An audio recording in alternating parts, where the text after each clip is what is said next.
Welcome back to the Macro Golf YouTube channel. Slightly different video for you today. We've got Rob from Eagle in. How we doing? How we doing? We've recently just gone through a assessment for you. Yep. So we've found all your weaknesses, all your pain points. I'll tag that video here. Now we're going to go after those pain points and go after those weaknesses, right? So we're actually going to take Rob for a full workout here in the studio. We're going to do a circuit just to prepare your body, get you warm, get you activated, and then we're going to do a nice power and strength circuit, right? Cool. So you guys can actually follow this workout at home if you want. All we're going to need is a step or a box or a bench if you're in the gym, and something to attach either a band or a cable to, and that's all you're going to need. So you can set the circuit up at home and follow Rob through the talk that he's going to get put through. No, it's not going to be that bad. It's not going to be that bad. Trust me. We're going to go and play in a minute, mate. Yeah, we are going to play after as well. So it's actually this good point. We're actually going to use this part of like an activation type circuit, right? So actually, you probably should be feeling a bit better after this workout and feel a bit looser. Okay. So not going to need much equipment. We're going to take through exercises. I'm going to demonstrate to the exercises to Rob, so you guys will know what we're doing, and then we're going to give an example of what that circuit would look like. So first exercise we're going to do is just going to grab a cable machine. This could also be a band as well, and I'll demonstrate with the band. So we're going to get nice and strong through the torso, nice and strong through the hips and through the glutes, and we're just going to pull this cable up towards the forehead. So we're just going to start to warm up some muscles in the shoulder, into the upper back, and just trying to get this working. So we're trying to pull over towards the forehead, but also trying to split the hands as we go as well, right? Cool. Jump in, let's go get a little bit warm. How many reps? So, good question. There's no set time or reps for these types of movements when we're starting to get activated. Typically, I would like to give somewhere between 12 and 15. Okay. But depending on the day, you might feel like you need a little bit more some days than you do other days, right? So really trying to split those hands. You start to feel all the muscles in the upper back here start to work. Back of the shoulder start to work. And you can start to play around that. We can also play around with hand height a little bit as well. So you might find that you want to go a little bit higher. You might find you want to come a little bit lower. And then elbow will just follow the line of the hand. And typically, as a good rule, it's when things start to feel a little bit warm and burny. That's normally a good sign to start to move on to the next movement. Yeah. How are we feeling? I think we're burning. We're starting to burn. Good. So we can drop that down. We're now going to grab the band over here. I'll demonstrate this for you as well. And now we're going to start to get this torso to turn and start to get these two areas to separate. So we're going to grab a band. All this could be done on the cable as well. 1 foot forward, hand in the band at the same leg we have forward. Hips are going to remain square, so I'm not going to rotate these hips at all. Hips are going to be locked in. I'm just going to rotate torso as I work through. So opposite hand works round, starting to get the chest to turn, starting to warm up the thoracic, and start to warm up a few more of these back muscles. Off we go. Sweet. So forward. Good. So same hand as we've got in the band. Hips remain square, and we're just starting to work through this torso here. Good. So you can see Rob's doing a really good job of trying to lock these hips in. You can see that all the movement in ours coming from this torso. So starting to get the spine to rotate, starting to get the rib cage to work. He's also firing up some of these deep shoulder muscles and some of these bigger back muscles as well. Good. So again, same rule here. 12 to 15 will be more than enough. Good posture. Just give a couple more, and then on to the other side. Good work.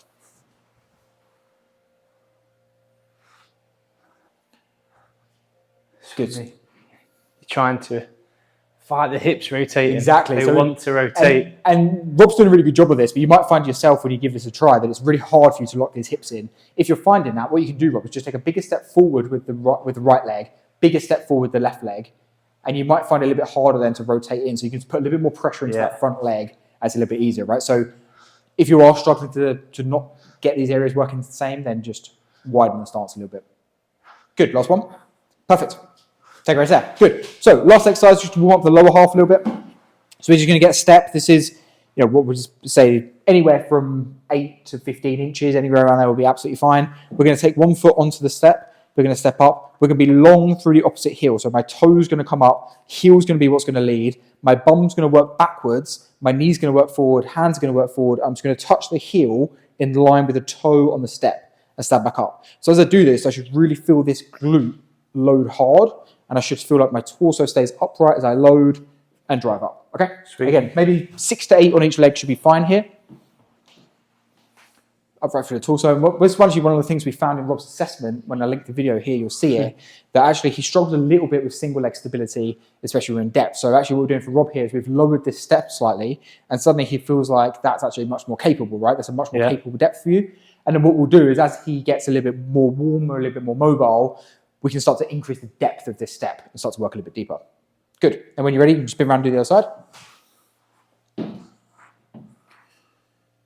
So you might find that Sometimes for you, when you're doing this movement, you might find that the knee wants to drop in a little bit. Make sure we're really trying to keep things aligned. You can see Rob's doing a good job of trying to keep the knee working over the toe. You can see he's doing a good job of loading into this standing leg glute as well, keeping the upper toe up, posture nice and straight. So being a perfect model for me today. Take a step. Good. Definitely tell that left side is much more stable than that right, just by that simple thing there. Yeah. You think, oh, I'm right-footed, but actually, like you say, that's your standing leg. If I was to kick right-footed, that's the leg that's going to be holding all my weight and power. Exactly, and that's what we see with stabilising in football, for example, but also for jumping, high jump, long jump, all those types of things is generally the opposite side that would work. So I would normally get Rob to do maybe 1 round of this, 2 rounds of this, or whenever you feel ready, we'd then move on to the full circuit. Sweet.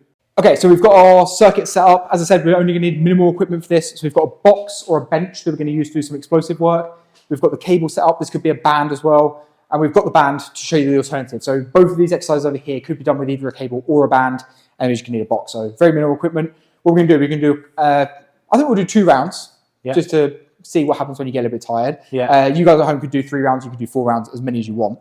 And what we're now going to do is we're going to reduce the repetitions down a little bit and make each exercise a little bit more intense. Okay, so we don't want too much exhaustion, but we definitely want some power production and a little bit of a little bit of urgency and explosiveness in the movements that we're doing. Okay, so I think we'll maybe go for like 5 or 6 reps on each one, and then just see what happens when we put this back to back and how tired you get. So exercise number 1, we're going to do a heavier version of what we did for our activation. So we've got much more weight on this cable machine now, same hand as we've got forward, and now we're really looking at exploding, driving through this front leg, and now we will allow this hip just to turn a little bit as we load into this lead side.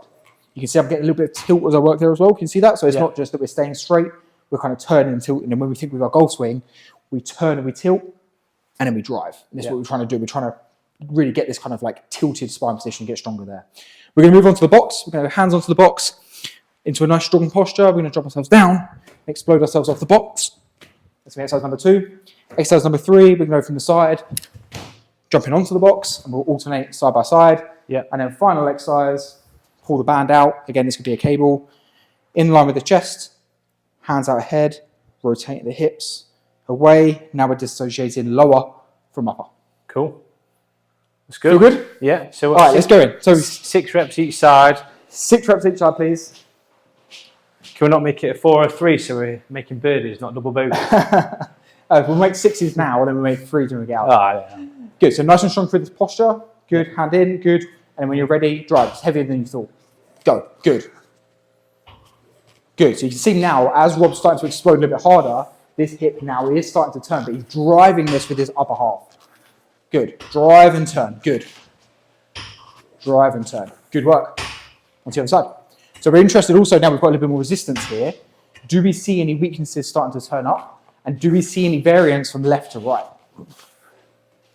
Drive through. Power. Good. You'll notice now he's putting a lot more pressure through this front foot as well. He's having to work hard through this front side to drive the power from the floor through the body and explode. Good work, Rob. Good. Explosive press now. So now we're trying to get this hand speed working a little bit more. So he's into a nice full posture. You can drop yourself down, explode up. Good. There's 2. Good. Good. A little bit faster. Good. Last one. Perfect. Good work. Okay, so now we're going to do alternating box jumps, 3 each way. So this way, swizzle onto the box. So facing me, jump up high and explode. Good. And what we're trying to do here is we're trying to move fast. We're really trying to get this twitch to go up and explode. Good. It requires a little bit of stability here as well for him to balance on top of this box. And then we'll turn and face the sign and rotate the other way. Good. I always prefer a rotational jump to a standard jump as well. Just starts to get the hips working a little bit more. You've got to think a little bit more about the amount of explosion you're going to get. Up and over. Good. And what I'd be really interested in if I said, Rob, you have to jump as quick as you can off that box. So a much shorter down motion and go. Good. Now we start to see a little bit different spring as he starts to explode and jump. Good work. Last one. Good work. Okay, so onto the band we go. So it's a relatively strong band. We're going to pull the band into line with the hip. Like this way? Yep, so start in line with your hip and in line with the chest. There you go. So now pull in line, so into the center. Good. Start in line with the body. I'll jump in.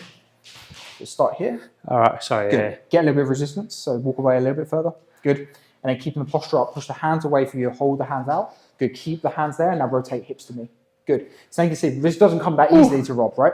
So you can see automatically he's starting to struggle here. Now we can start to separate this lower half from the upper half. So let me coach you again. Come back in. Hands out.